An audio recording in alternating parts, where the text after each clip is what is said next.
Hello student, मैं आशा चौधरी और आपके लिए एमएससी का इम्पोर्टेंट टॉपिक है जिसका नाम है माइक्रो प्रोपोगेशन।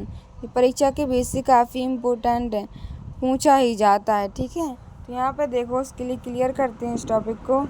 तो इन विट्रो कॉलन प्रोपोगेशन को ही क्या कहा जाता है?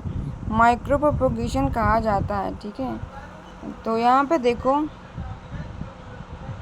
Micro propagation, in vitro colon propagation is called it micro propagation. जो कॉलन प्रोपोगेशन है उसे ही क्या बोला जाता है? माइक्रो प्रोपोगेशन कहा जाता है। अब कॉलन प्रोपोगेशन देखो, यहाँ पे इसके अंदर क्या होता है? इसेक्सुअल मेथड के द्वारा genetically identity of spring develop कराना। मतलब किसी भी प्लांट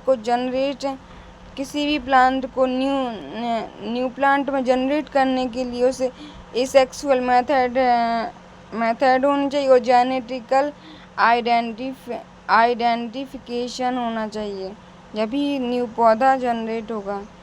तो जेनेटिक मतलब जैसे मतलब कोई भी ले लो, आम का प्लांट ले लो, है ना, तो उसमें क्या है?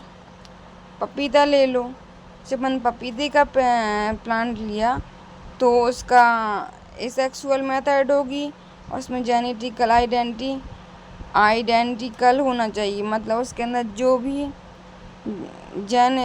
भी अपन उस प्लांट में उसके अंदर साइज, हाइट और जो भी फ्रूट्स कि जो भी साइज हो रही है तो वैसा ही होना चाहिए। उसे क्लोनल प्रोपोगेशन कहते हैं, क्योंकि इसमें बिल्कुल समान होना चाहिए। जैसे पौधा पहले था तो कल्चर के बाद भी वैसे ही साइज, हाइट और उसके फ्रूट्स, फ्लावर सभी सेम होना चाहिए। इसे ही क्लोनल प्रोपोगेशन कहते हैं, क्योंकि उसमें हर चीज़ कैसी है? समान है। ठीक है, माइक्रो प्रोपोगेशन स्टेज होती हैं, इसके अंदर 5 स्टेज होती हैं। फर्स्ट स्टेज होती है 0। इसके अंदर क्या होता है?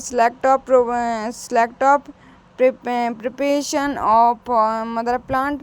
इसमें से किसी मदर प्लांट से कल्चर करवाते हैं फर्स्ट स्टेज में। सेकंड में क्या होता है? Isolation of explant. इसे आइसोलेशन करने के लिए आइसोलेशन करते हैं, मतलब इसके लिए एक बीकर या फ्लॉक्स में रखते हैं। फिर क्या होता है? Surface sterilise of explant. उस सरफेस को स्टेलाइज मतलब उस एक्सप्लांट को क्या करते हैं? या तो एथेनॉल या फिर आर्गन नाइट्रेट या फिर मर्क्यूरिक क्लोराइड से वॉश करके उसे स्टेलाइज करते हैं, क्योंकि उसके बैक्टीरिया स्टेलाइज से क्या होता है? स्टेलाइजेशन से क्या होता है? जिस भी अपन टिश्यू या सेल्स का कल्चर करवा रहे हैं तो उसमें जो भी बैक्टीरिया या वायरस होता है वो ख़त्म हो जाता है। ठीक है, अब यहाँ पे एस्टिब्लिशमेंट ऑफ एक्सप्लांट ऑन सिचुएशन के अकॉर्डिंग यहाँ पे कल्चर मीडिया करवाते हैं। तो MS मीडिया, मेरिस्टेमेटिक और यहाँ पे वाइट मीडिया, 2 ही मीडिया होते, MS media and white media. ठीक है, इसी कारण कल्चर करवा सकते हैं। आगे देखो, स्टेज क्या होती है? स्टेज 3 होती है। इसके अंदर क्या होती है? क्या लेते हैं? एक बीकर लेते हैं, उसके अंदर क्या एक्सप्लांट है। फिर उसके बाद क्या एम्ब्रो का एम्ब्रो दिख रहा है। फिर थर्ड स्टेप में क्या दिख रहा है कि सब कल्चरिंग। यहाँ पे एक कल्चर मीडिया है तो उसमें सब कल्चरिंग होगा। कोई भी एम्ब्रो को अपन क्या करेंगे? काइटिनिन की मात्रा ज़्यादा बढ़ाएंगे तो क्या होगा? एक न्यू प्लांट जनरेट हो जाएगा। काइटिनिन की मात्रा किसी भी एक्सप्लांट या एम्ब्रो को अपन करेंगे तो क्या होगा? न्यू प्लांट जनरेट हो जाएगा। 4 स्टेज में क्या है? न्यू